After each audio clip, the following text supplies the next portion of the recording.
Votre vulgarisateur préféré est de retour après peut-être un mois comme ça d'absence. Donc, désolé pour ce gros retard là. C'est vrai qu'en même temps aussi, c'est surtout un problème de montage parce que je déteste ce montage. Je suis fatigué de voir ma tête. Donc, je repoussais depuis. Mais finalement, votre vidéo là, aujourd'hui, on va reprendre donc, avec les interviews. Je vous rappelle un peu le principe de ce qu'on faisait dernièrement. Donc, comme on est dans la série sur les relations amoureuses, on avait fait notre propre étude. Donc, je me suis associé avec des statisticiens pour faire nos propres études. La dernière fois, on a vu avec Kevin déjà l'idée, la méthodologie qu'il y a derrière le principe de ce qu'on faisait, le principe statistique de ce qu'on faisait. Aujourd'hui, on va entrer dans ce qui est un peu plus technique. Bon, pas trop technique, hein, puisqu'en fait, on va faire la description des données qu'on a vues aujourd'hui. C'est très intéressant. Vous allez voir, on va me parler de friend zone. Donc, je vous laisse suivre la vidéo. À tout de suite. Voilà, donc merci beaucoup d'avoir accepté de jouer le jeu de l'interview. Vraiment, en tout cas, personnellement, moi, j'apprécie beaucoup ça. Je crois que les auditeurs, ils aiment aussi bien écouter ce qu'on dit et tout ça. Là, on est en train de regarder le derrière des coulisses. La dernière fois, on a parlé de quelque chose d'assez général avec Kevin. Aujourd'hui, j'aimerais qu'on parle des choses un peu plus en détail pour qu'on comprenne voilà, notamment la philosophie qu'il y a derrière. Donc, le titre de la présentation d'aujourd'hui, c'est la puissance des statistiques descriptives pour comprendre les phénomènes physiques et sociaux. Et on applique dans notre étude qui est la drague. Bon, avant qu'on commence ça, bon, est-ce que tu veux bien te présenter? Qui es-tu? D'accord, merci Didier. Je suis Eric Tamno, étudiant à l'ICA en troisième année, formation ISE qu'on appelle ingénieur statisticien économiste. Et par ailleurs, j'ai une maîtrise en économie à l'Université de Douala, à la faculté des sciences économiques. Et bon, après cela, j'ai concouru à l'ICA avec un diplôme de licence. Heureusement, je l'ai obtenu. Donc d'ici juillet, si grâce à Dieu, on aura le diplôme d'ingénieur statisticien. Donc c'est qui est Eric Tamno. Ah, d'accord, et ça c'est ton parcours. Très intéressant, merci. Donc, donc, peut-être que je vais entrer directement dans le vif, parce que, voilà, justement, lorsqu'on parle de statistiques et tout ça, tu regardes généralement, les gens parlent de la modélisation, les gens s'intéressent à faire des approximations, des causalités, des choses comme ça. J'aimerais que tu m'expliques, voilà, pourquoi la plupart, en tout cas, peut-être je me trompe aussi, et ça, c'est juste mon observation, mais pourquoi est-ce que j'aurais cette impression que la plupart des gens partent directement dans les modèles? Et est-ce que c'est un problème ou pas? Oui, c'est une question qui se pose. C'est une observation qui est réelle quand même parce qu'on se rend compte que dans beaucoup d'études qui sont faites, les gens n'insistent pas beaucoup sur la statistique descriptive. Ils mettent plus l'accent sur la partie économétrique. Je ne dirais pas qu'ils ne font pas de statistiques descriptives, mais je dirais qu'ils ne font pas assez. Parce que je pense que lorsqu'on veut étudier un phénomène, il est important d'abord visualiser le phénomène, de, de, de, de donner une visualisation, de donner une représentation du phénomène. Et cela se fait de la meilleure des manières par une analyse statistique descriptive. Donc, on se rend compte que beaucoup de gens n'insistent pas beaucoup sur ce volet de statistiques descriptives. Se lancent directement dans des modèles un peu compliqués. Vous allez voir dans les sujets aussi simples, les gens vont implémenter des gros modèles, des modèles parfois qui ne sont pas réellement adaptés, alors que la statistique descriptive est toujours, la plupart du temps, adaptée au phénomène qu'on étudie. Parce que la statistique, c'est juste un aperçu du phénomène, c'est juste une description, une structuration du phénomène. Et ça trompe généralement pas. La statistique descriptive, c'est une visualisation. Alors que le phénomène, la modélisation économétrique, parfois, ce n'est pas le meilleur modèle qu'on applique généralement aux données parce qu'on n'a pas pris le temps de laisser parler les données. Quand je dis laisser parler les données, c'est genre mettre les données sur un tableau de bord où on voit des graphiques, des évolutions, où on voit la nature des variables, où on voit. Parce que ça ne sert à rien d'aller dans un modèle si des gens ne connaissent pas la nature des variables sur lesquelles on veut travailler. Quand on dit variable, ça peut être des variables qualitatives ou quantitatives.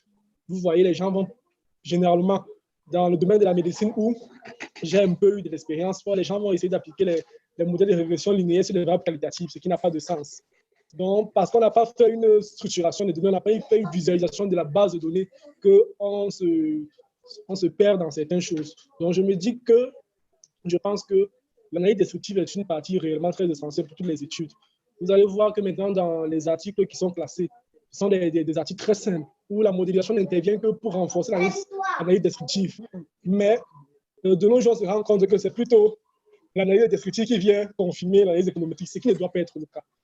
Parce que l'analyse descriptive, c'est une présomption qu'on a à partir de la présomption, il faudrait qu'on se rassure. C'est dans l'analyse économique qui nous permet de se rassurer, soit d'infirmer ou encore de confirmer les hypothèses qu'on a formulées au départ. Mais la partie descriptive, généralement, doit avoir sa place de façon consistante, ce qui n'est réellement pas le cas dans beaucoup d'études. Donc, c'est un peu le phénomène qu'on relève, qu'on observe. Les gens n'insistent pas beaucoup sur la statistique descriptive, ce qui est à tort vraiment, ce qui est réellement à tort. Et concrètement, qu'est-ce que la statistique descriptive même? La statistique descriptive, c'est une branche de la statistique, en fait, qui regroupe de nombreuses techniques. La stat, c'est un ensemble de techniques, tu vois un peu, non, qui permet de décrire un ensemble relativement important de données. Dans la statistique descriptive, tu vas voir, il peut y avoir des analyses graphiques, il peut y avoir des analyses de corrélation, il peut y avoir des analyses de la structure des variables. Quand je dis structure des variables, je parle de moyenne de variables, je parle de mode de variables, médiane, les caractéristiques propres aux variables. Ça, on appelle la structure des variables. Il peut y avoir des analyses en composantes multiples, des analyses en composantes principales. On essaie de voir comment les individus sont classés selon un critère. Donc, tu vois que la stat, c'est un ensemble de méthodes, de techniques qui permettent de décrire un ensemble important de données. C'est ça la statistique descriptive. Donc, de façon simple, on veut décrire les données dont on a la charge. Oui, et la dernière fois, qu'Evina disait qu'elle parlait de l'importance des statistiques, elle a parlé de la prise de décision. Est-ce que la statistique descriptive pourrait être un bon outil dans ces cas-là? Je dirais oui, en même temps je dirais non. Je dirais oui, en même temps je dirais non. Parce que c'est oui dans la mesure où, à partir de l'observation d'un phénomène, oui, a priori, on peut essayer de prendre une décision, oui, parce qu'on observe par exemple que si je prends l'exemple du revenu des habitants de la ville de Yaoundé, par exemple, si on prend les données sur les individus de la ville de Yaoundé, on essaie un peu de décrire le revenu des habitants, on va se rendre compte qu'il y a des gens qui touchent en deçà de 50 000, il y a des gens qui touchent au-dessus de 100 000, il y a des gens qui touchent plus de 500 000. Et maintenant, on va être intéressé par quelles sont les caractéristiques des gens qui touchent ce 50 000-là, quelles sont les caractéristiques des gens qui touchent ce 100 000-là, les caractéristiques des gens qui touchent ce 500 000-là, pour essayer de les classifier. Maintenant, on va voir que peut-être les individus qui sont dans le secteur informel, par exemple, sont généralement entre leurs revenus tournent entre 50 000 et 100 000. Les fonctionnaires, on va que c'est entre 100 000 et 200 000. Les businessmen, les commerçants, comme ça, on va que c'est plus de 500 000. À partir de là, l'État va voir dans quelle mesure est-ce qu'il peut valoriser le secteur informel pour que les gens puissent avoir un revenu relativement plus important. Dans ce sens, la statistique peut pas avoir un pouvoir. Dans la mesure, à partir d'une description de la structure des variables, on peut se rendre compte que, bon, tiens, au niveau informel, il n'y a pas un bénéfice relativement important. Comment est-ce qu'on peut faire pour appuyer ce secteur-là, pour que les gens puissent... Peut-être en diminuant les taxes et des choses comme ça, il y en a des subventions. Dans le secteur informel, il peut y avoir des gens qui ont leur activité à compte propre, des gens qui ont le call box, des gens qui ont les petits places au marché là où ils vendent. L'État peut décider que, bon, peut-être en mettant entre les taxes communales chaque jour, peut-être en louant la boutique un peu chère, ça réduit le niveau de revenu de l'individu. On peut voir que, bon, on peut un peu relâcher les taxes, comme tu l'as si bien dit.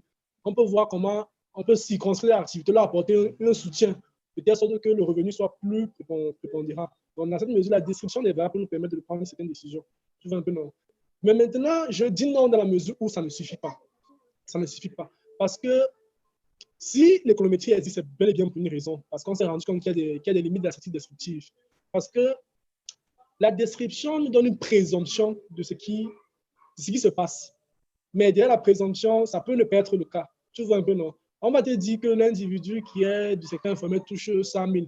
La description va te dire ça, mais tu vois qu'il y a d'autres paramètres qui pourraient expliquer ça, que peut-être la description ne t'a pas fait part de cela. Tu vois un peu, non? Tu peux croiser le revenu à l'activité, ça te donne une allure, tu prends une décision. Or, le revenu peut être expliqué par d'autres variables. Tu vois un peu, non? Que peut-être la statistique descriptive n'a pas pris en compte. Là, l'analyse économique vient te dire que, bon, le revenu dans la théorie, je vais revenir à la théorie économique, on a l'habitude de dire que la consommation est en fonction du revenu. Par exemple, je prends l'exemple là pour essayer de faire la distinction entre analyse statistique et analyse économétrique. Donc, je vais prendre l'exemple de la consommation et du revenu. La théorie keynésienne nous dit que la consommation est une fonction croissante du revenu. Ça veut dire que plus ton revenu va croître, plus ta consommation va augmenter. Tu vois un peu, non? Dans une analyse statistique descriptive, l'individu sera amené, compte tenu de la relation qu'il a, de croiser le revenu à la consommation par un nuage de points. Tu vois un peu, non? Là, ça fait des descriptifs. Maintenant, je vais essayer de voir si est-ce que la consommation et le revenu évoluent dans le même sens. Il peut s'en rendre compte que oui, ça évolue dans le même sens. Il a une présomption de croire que oui, le revenu croît la Avec la consommation consommation pour le revenu. revenu. Or, il peut y avoir d'autres facteurs qui font en sorte que sa consommation croît, mais pas forcément le revenu, qui est la cause de cela. L'analyse économique vient donc apporter dans ce soutien-là, que bon, on va prendre en compte d'autres paramètres. La consommation à l'instant T peut être induite par les consommations au période antérieure. Ce que l'analyse graphique ne va pas te dire. Or, l'analyse économique peut t'apporter l'information là. Et l'avantage encore de l'analyse économique, c'est que ça permet aussi d'infirmer ou de confirmer une théorie. Tu vois que là, j'ai dit que la consommation est proportionnelle au revenu. En théorie, c'est le cas, mais dans un contexte. Des gars comme moi qui planent la vie, qui théorisent les dos. Voilà. Dans un contexte autre, dans certains pays, tu vas voir que la relation là n'est pas réalisée en fait. Ouais. Un peu, non. Donc, c'est un peu ça que l'analyse descriptive ne fait pas souvent, mais toujours est-il que les deux outils sont complémentaires. L'un ne va pas sans l'autre. Mais je voudrais qu'à la suite de cette vidéo, les gens prennent conscience de l'utilité réellement de la statistique descriptive. Parce que je le dis toujours, une étude qui a une statistique descriptive vraiment importante parle plus qu'une étude qui a une analyse économétrique poussée. Parce que la statistique descriptive renseigne mieux sur le phénomène qu'on étudie. La statistique descriptive est plus perceptible, plus compréhensible par bon nombre de personnes. Ça permet de passer le message un peu plus facilement. Si tu prends un rapport où il y a des graphiques, où il y a des tableaux, c'est plus attractif qu'un rapport où il y a des tableaux avec des gros calculs, des fiches, des styles, c'est moins compréhensif. Alors que le lecteur lambda qui voit un graphique, qui voit un diagramme en bande, un diagramme en bâton ou encore des camemberts, lui il comprendra avec aisance ce dont tu veux lui faire parvenir. Ce qui n'est relativement pas le cas de l'analyse économétrique. C'est généralement pour un groupe de personnes qui maîtrisent la chose. Or, lorsqu'on fait une étude, l'important est que les gens puissent comprendre ce qu'on fait. Et la meilleure façon de comprendre ce qu'on fait, c'est de faciliter un peu la transmission. Et je pense que l'analyse descriptive permet d'atteindre cet objectif. Donc, tu vas voir que dans de nombreux rapports des grands organismes, c'est relativement la statistique descriptive qui est mise en avant. On dit des choses tellement complexes sur un tableau, sur un graphique. De toute façon, c'est que le lambda pourra capter l'information. Donc, c'est ça que j'aimerais que les gens puissent percevoir. Le tout n'est pas d'aller faire la modélisation, c'est bien beau, oui, mais ça ne suffit pas. Il ne faut pas se maintenir à ça. D'accord, merci, c'est très clair ce que tu as dit. Je crois que là, on va entrer dans le cas pratique que nous on a sous la main, c'est-à-dire les relations amoureuses. Voilà, donc je crois qu'on va donc passer à l'étude en elle-même. On va essayer de regarder un peu ce que les données nous disent. Donc, on va laisser parler les données et tu vas essayer de nous expliquer ce qu'elles disent justement. Donc, ce qu'on va faire, c'est que je vais partager l'écran et tu vas m'indiquer par graphique les graphiques qui sont plus intéressants à étudier. Oui, déjà, on va commencer par présenter d'abord la base de données qui a été recueillie sur le terrain. Déjà, il faut signaler que l'échantillon de personnes retenues dans cette base a été recueilli suite à un questionnaire qui a été soumis en ligne par un Google Form que mademoiselle Kevina avait réalisé l'année passée. Donc, la base de données se présente ainsi, qui suit après traitement, puisqu'il y a un traitement de la base. Elle se présente ainsi, qui suit. On a la date, première colonne, on a le sexe des individus de l'échantillon, le niveau d'études, on a l'âge des individus, on a le premier critère que les hommes ou femmes recherchent sur leur conjoint, le critère numéro 2, le critère numéro 3. On a ensuite l'objectif recherché par les individus lorsqu'ils veulent entrer en relation.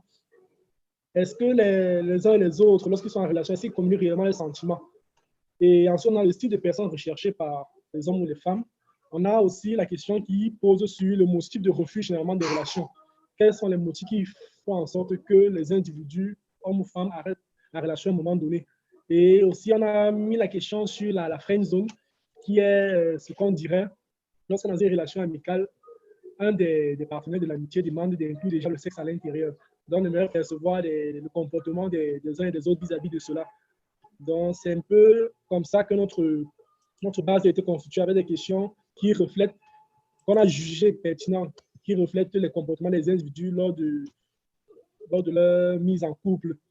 Donc, nous allons commencer par le graphique qui porte sur le sexe par âge. On se rend compte que dans l'échantillon des données qu'on a recueillies, les individus sont relativement âgés entre 20 et 22 ans. Et bon, il y a aussi la tranche 23-25 ans qui est aussi largement représentée. Donc, on peut dire de façon globale que la majeure partie des individus de l'échantillon étaient âgés entre 20 et 25 ans. Bien que quand même, il y a eu des individus âgés de 17-19 ans du secondaire, mais la plupart des individus étaient entre la tranche 20 et 25 ans. Maintenant, si on concerne le niveau d'études, on se rend compte quand même que la plupart des personnes qui ont répondu à ce formulaire étaient du supérieur. Bon, cela peut se justifier par le fait que le questionnaire circulait dans des groupes WhatsApp en majorité des groupes d'université. Justement, j'ai une petite question par rapport à ça. Est-ce que ce n'est pas un problème par rapport à l'idée de savoir si les données pourraient avoir aussi du sens si on change d'environnement, quoi? Oui, justement, les données pourraient avoir du sens si on change d'environnement. Mais je me dis quand même que c'était un but visé, c'était un objectif visé en fait. Parce que je verrais mal de capter ce genre de comportement pour une proportion des personnes au secondaire. Je crois que les relations amoureuses, bien que de nos jours, c'est un peu prépondérant dans le milieu scolaire, lycée, collège, mais de façon conceptuelle, on a jugé plus pertinent de prendre ça au niveau des universités. Bon, c'est vrai que si on part aussi du côté des adultes, forcément la réaction ou les réponses ne seront pas les mêmes. Mais aussi que, généralement, les adultes ne se prêtent pas à ce genre d'exercice. Ce sont plus les jeunes qui sont dans la quête des relations, qui sont tentés à répondre à ce genre de questionnaires. Les adultes sont déjà placés. Donc, c'est un peu amusant de voir un questionnaire sur les relations amoureuses, qui est déjà en couple, d'y répondre encore. Donc, je crois que l'étude relève sa pertinence aussi dans le fait que ce soit des individus du secteur supérieur qui ont répondu en majorité. Parce que c'est l'âge auquel nous sommes intéressés à entrer en couple. On estime que bon, on est un peu grandi, on est à l'université, il faudrait qu'on essaie un peu de voir si nos talents de dragueur, que ce soit du côté masculin, sont quand même acceptables. On aimerait un peu tester notre part masculine. Et les filles aussi aimeraient sentir que bon, il faudrait aussi qu'on me drague un peu. Donc, je crois que le comportement est relativement plus reflété cette tranche d'âge-là. Donc, je ne dirais pas que ce soit un biais du fait que la représentativité soit plus du côté du secteur, du côté du niveau supérieur par rapport aux autres. Non, non, non. Je crois que c'est même l'idéal pour retracer ce genre de comportement. C'est l'âge auquel les individus aimeraient se mettre en couple. Donc, c'est un peu ça. D'accord. Donc, la première caractéristique. Bon, la première caractéristique qui concernait quel est le premier critère que les individus recherchent sur les vis-à-vis. Donc, lorsqu'un garçon part à l'attaque ou à la chasse, comme on dit souvent là, lorsqu'un gars dit que bon, il faut que je drague la bigossie, je drague la gossie, qu'est-ce qu'il recherche en premier? Quand une fille marche en route là, elle se met belle, elle s'habille bien, elle met son rouge à lèvres, son parfum, avec son habit mini, elle suit sa montre. Quel est le style de garçon qu'elle aimerait que le gars aime vers elle? Quel est le style de gars qu'elle aimerait que, bon, dis que oui, ma chérie, s'il te plaît, j'aimerais que... Donc, c'est un peu ça qu'on a voulu capter par cette question. On a subdivisé en 3 critères, c'est-à-dire le critère le plus prioritaire, le critère le moins prioritaire, quoi. Dans le premier graphique qu'on a là devant, là, c'est celui qui concerne le premier critère. Donc, on se rend compte que les individus du sexe masculin. Et en ce qui concerne maintenant les critères recherchés par les individus lors de la mise en contact, quoi, lors de la première approche, on se rend compte que les 2 critères définis par le critère défini de façon prioritaire par les hommes comme les femmes se révèle être la crainte de Dieu. Hein. Donc, les gens accordent plus d'importance à la crainte de Dieu lors même qu'à l'argent, même les femmes. Oui, donc bizarrement, c'est la crainte de Dieu qui est primordiale. Et ensuite, pour les hommes, normalement, c'est le physique qui attire plus les hommes lors de leur premier contact. Le critère prépondérant. Après la crainte de Dieu, ils ont mis le physique. Bon, ce qui ressort aussi pour la femme après la crainte de Dieu, c'est l'attention hein, qui est ressortie comme premier critère. Donc, on peut dire de façon sommaire que la crainte de Dieu et le physique sont des critères que l'homme recherche au premier abord. Alors que l'attention, c'est au niveau des femmes, au lieu du physique. Si on prend la caractéristique numéro 2, dans le deuxième critère, c'est la liste, comme on pourrait dire, c'est la liste des individus. On s'aperçoit que le respect aussi, est tout aussi important. À peu près 30% des individus de l'échantillon font part de ce que le respect est un critère primordial de la mise en couple. Ensuite, c'est l'intelligence pour les hommes. Donc, on pourrait dire que les hommes de la mise en contact ne veulent pas les filles qui ne démarrent pas, comme on pourrait dire là. Ah, c'est les gars qui cherchent beaucoup de filles intelligentes. Les gars cherchent les filles qui démarrent. Alors que les femmes, comme deuxième caractéristique en critère 2, c'est encore l'attention qui revient. Donc, pour dire que l'attention est un critère relativement important pour les femmes, mais dont les hommes doivent s'y mettre dans l'attention. Et je crois que l'attention, là, englobe l'argent qui est toujours... D'autres personnes, je vois encore l'argent, une seule personne qui a été sincère. Parce qu'on connaît comment de nos jours, les femmes accordent beaucoup d'importance. Bon, ça, c'est ma façon de voir. C'est personnel ce que je vais dire, mais quand même, on s'aperçoit que la femme, quand même, aimerait que le gars qui soit avec elle puisse la prendre en charge. Je me dis que dans l'attention, là, il y a le critère argent qui est intégré à l'intérieur. Donc, pour moi, c'est un peu vraisemblable que l'argent soit moins représenté dans cet échantillon. Mais je crois que l'attention englobe cet aspect-là. Comme troisième caractéristique, on a le respect encore pour les hommes. Comme pour dire que le phénomène de la soumission, là, c'est vraiment reflété parce que l'homme a tendance à se faire respecter. L'homme aimerait que la femme avec qui il est puisse quand même reconnaître sa valeur d'homme parce que de nature, il y a un sentiment d'orgueil, un sentiment de supériorité qui fasse que l'homme désire que celle avec qui il est puisse quand même reconnaître cette qualité. C'est lui qui porte le short. Donc, c'est normal que le respect revienne encore. Il me semble que c'est normal que le respect revienne encore. Et après, le respect, on se rend compte que le physique encore intervient. Et justement, dans ce physique, on a voulu mettre l'attention sur le beau corps, les parties féminines plus poussées, pour ne pas dire, pour ne pas être un peu déplacé. Et on se rend compte que pour la femme, comme troisième critère, l'intelligence. Donc, pour dire que l'intelligence de l'homme vient à la troisième place.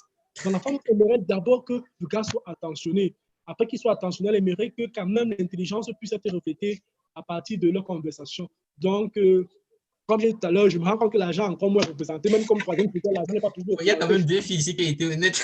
Qui ont été honnêtes en disant que non, quand même, il y a l'argent que... Mais j'aimerais aussi préciser que l'aspect douceur qui est tout aussi représenté dans les trois critères, mais qui a une proportion presque... qui a une proportion un peu inférieure quand même représentée. Dans les trois graphiques qu'on a présentés, on se rend compte que la douceur quand même intervient. Donc les femmes aimeraient que l'homme avec qui, les hommes avec qui elles sont soient quand même doux. Je crois que ça coïncide avec l'attention, hein, parce que quand un homme est doux, je crois que quand même il est attentionné. Donc c'est un peu vrai quand même. On se rend compte qu'il y a quand même évidence dans l'information qui a été recueillie. Et en ce qui concerne l'objectif de la relation, on se rend compte que la plupart même des individus dans l'échantillon recherchent une histoire vraiment qui ira loin. Oui, toutes les femmes ont fait savoir que lorsqu'elles sont en relation, c'est pour une histoire de long terme. Alors qu'il y a eu des individus de sexe masculin qui ont reconnu que carrément, eux, ils vont pour du charnel, quoi. Donc, quand ils abordent une fille, on a pratiquement 9 individus qui ont fait savoir que quand même quand c'est pour du sexe, c'est pour des bisous, des caresses, c'est pour des désirs de la chair.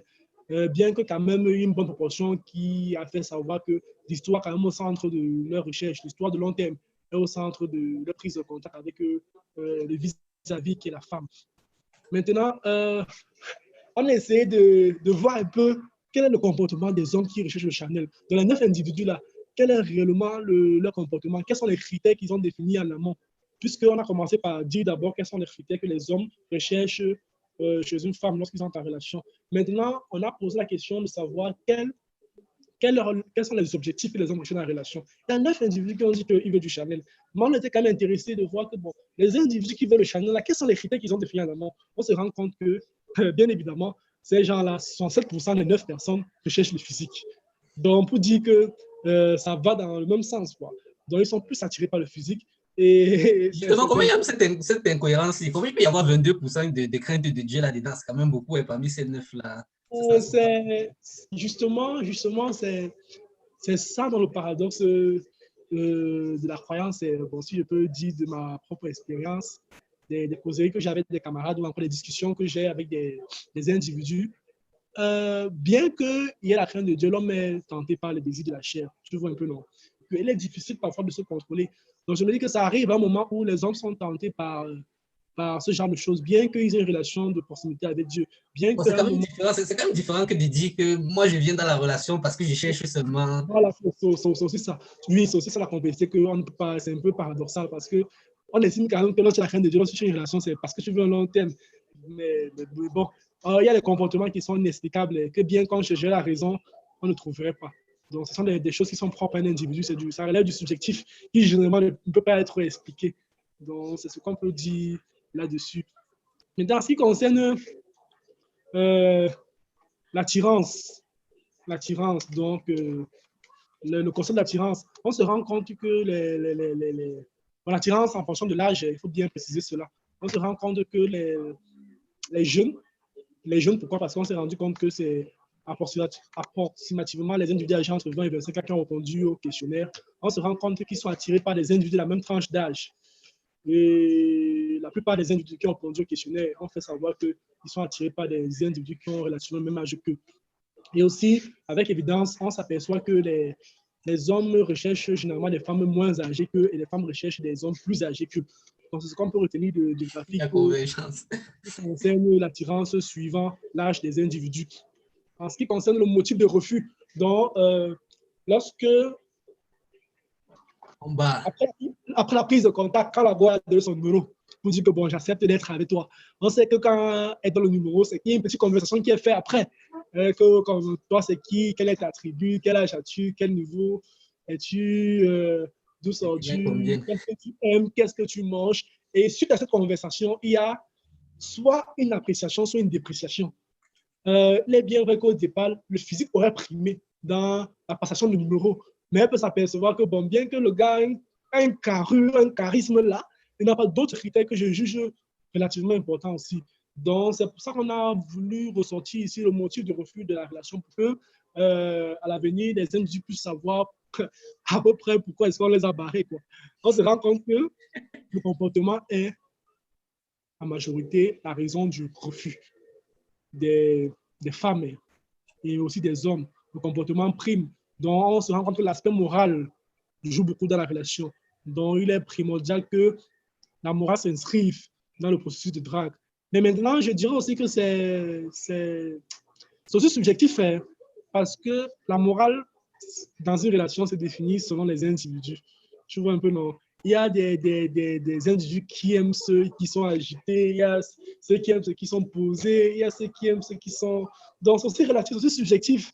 Donc, c'est une question qui nous a un peu dérangé dans la mesure où le concept de moralité est changeant selon d'un individu à un autre. Parce que tu vas voir, il y a certaines filles qui sont attirées par des gars un peu machos, quoi. Il y a d'autres qui sont attirés par des gars posés. Ça, c'était entre guillemets. Après, le comportement se rend compte que l'âge aussi est un facteur important. Parce que vous savez que, à vue de l'âge d'une personne, lorsqu'une fille donne son contact à un individu, ce n'est pas a priori quel âge il a. C'est après des processus de conversation. Ou alors le gars ne peut pas savoir quel âge a la fille. Il y a des filles qui sont très jeunes, mais très jeunes physiquement, mais en âge, ce n'est pas ça. Il y a des garçons qui sont frustrés à l'idée de savoir qu'ils sont avec une fille plus âgée qu'eux. Il y a des filles qui sont frustrées à l'idée de savoir que non, le garçon a le même âge qu'elle. Elle veut des gars un peu plus matures. Elle veut sentir que non, c'est mon aîné. Et il y a le concept de maturité là qui aime intervenir. Donc, l'âge est généralement un procès de la maturité parce qu'on estime plus tu es âgé, plus tu es mature. Donc, il y a certaines filles qui aimeraient que bon, l'individu soit plus âgé pour pouvoir se mettre en couple avec eux. Donc, c'est pour ça qu'on pense que l'âge a été un paramètre aussi de refus de la relation. Bon, après ces deux concepts, j'aimerais aussi préciser que le niveau d'études a été un critère important pour la femme. Au niveau d'études, donc elles aimeraient quand même que, puisque c'est, je crois, hein, c'est encore une perception individuelle. Je pense que, étant donné que c'est l'homme qui tient la relation, la femme aimerait que le gars soit quand même un peu poussé au niveau des études pour assurer un certain équilibre, que ce soit dans le comportement, que ce soit dans la gestion des finances. Parce qu'on croit, il semblerait, plus tu es éduqué, plus ton niveau en cap là puisse être considérable, quoi. Bon, c'est encore subjectif. Bon, le motif de rupture aussi qu'on a pu recueillir, c'est le manque d'attention, que ce soit chez l'homme et la femme.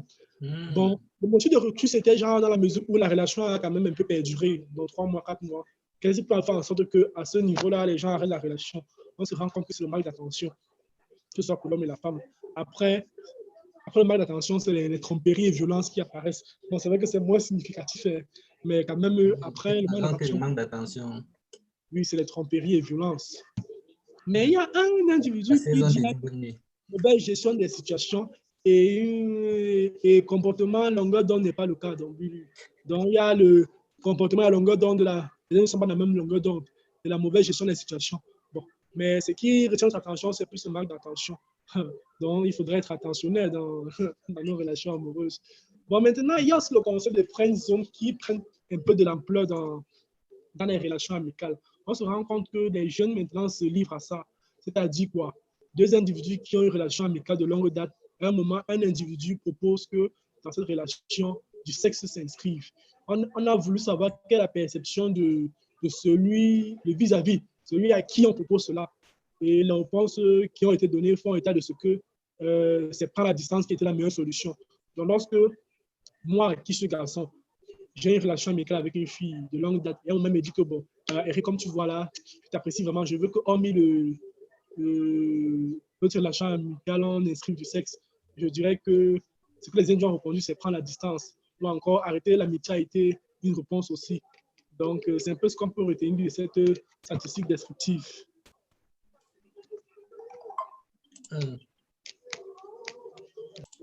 Donc, j'ai eu un problème technique là qui fait en sorte que il y a des problèmes de caméra pour le moment. Et j'aimerais te poser la dernière question. Merci déjà beaucoup pour avoir participé à cette vidéo. En fait, j'aimerais savoir quel conseil donnerais-tu à un étudiant de maths qui voudrait être statisticien plus tard?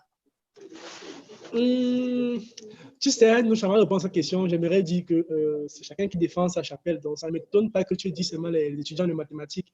Bon, je peux dire que c'est en fonction de l'audience que tu as. Mais j'aimerais dire qu'à tous ceux qui ont la possibilité de pouvoir être statisticien, je n'aimerais pas juste prendre les mathématiciens parce que la statistique n'est pas seulement ouverte à ceux-là, mais aussi à ceux qui font de l'économie ou à ceux qui sont du niveau baccalauréat, qui n'ont pas encore eu à avoir un parcours à la faculté. Donc, je me dis que c'est que cette vidéo parvient à ce profil-là, c'est-à-dire à ceux qui ont eu un baccalauréat, ceux qui font l'économie, qui ne sont en économie, ceux qui sont en mathématiques, que la statistique est un domaine relativement important, dans la mesure où on se rend compte que c'est l'outil qu'il faut pour prendre certaines décisions. La statistique a été reconnue comme le premier métier tout récemment. Donc, pour dire à quel niveau c'est un outil très important dans les mécanismes de gestion, dans les mécanismes de prise de décision, que ce soit au niveau institutionnel, au niveau macro, au niveau micro, la statistique est pratiquée par tous. Donc, j'aimerais dire à ceux-là qui aimeraient avoir un parcours statisticien de vraiment s'y lancer dans la mesure où le recours qu'on a ici au Cameroun, c'est de concourir à l'ICA. Donc, de se préparer, vraiment, de mettre du sien, c'est beaucoup de travail, dans la mesure où le concours devient de plus en plus compétitif. Mais je crois que chacun son étoile, la probabilité est relativement la même pour tous les individus. Je ne crois pas qu'il y a un déséquilibre, non, parce que jusqu'ici, c'est un concours qui reste relativement objectif. Donc, tout le monde a sa chance. Donc, ceux-là qui aimeraient se lancer dans la statistique, moi, je les encourage à se préparer, à mettre du sien et aussi à beaucoup prier. Parce que c'est vrai, il y a beaucoup d'individus. Je crois que le fait déjà de penser à concourir à l'ICA, c'est qu'il y a déjà quand même un niveau assez important au niveau de l'intelligence, mais encore même du réactionnel. Donc, il faudrait juste allouer à cela un peu de prière pour pouvoir entrer dans cette école d'élite qui forme des gens qui vraiment sont des personnes qui seront très utiles au niveau de la gestion de l'activité économique, au niveau public comme au niveau privé. Donc, ce que j'aimerais dire à ceux-là qui voudraient se lancer dans le monde de la statistique, vraiment, je vous encourage à le faire parce que c'est, à mon sens, c'est un domaine ouvert à tous et un domaine relativement très utile où on se rend compte de la pertinence. Je crois que c'est tout ce que je pourrais dire. Écoute, merci. Je ne sais pas si je pourrais te dire merci suffisamment. Je crois que tous ceux qui suivent cette vidéo aussi te diront merci d'ailleurs. Donc, merci pour ton temps et merci beaucoup pour cette vidéo. D'accord, Didier, c'était un plaisir de partager cette aventure avec toi. J'espère que mon speech pourra aider bon nombre de personnes et j'espère qu'il y aura d'autres initiatives comme ça à la suite pour causer d'autres domaines de la statistique qui sont tout aussi importants parce que la statistique, c'est un champ vraiment large. Au-delà de ce qu'on a présenté aujourd'hui, il y a encore beaucoup de concepts qui sont très importants. J'espère pouvoir revenir sur cette plateforme pour pouvoir aborder d'autres notions de la statistique. Ça sera vraiment avec un plaisir si l'occasion m'est donnée pour une prochaine fois. Super.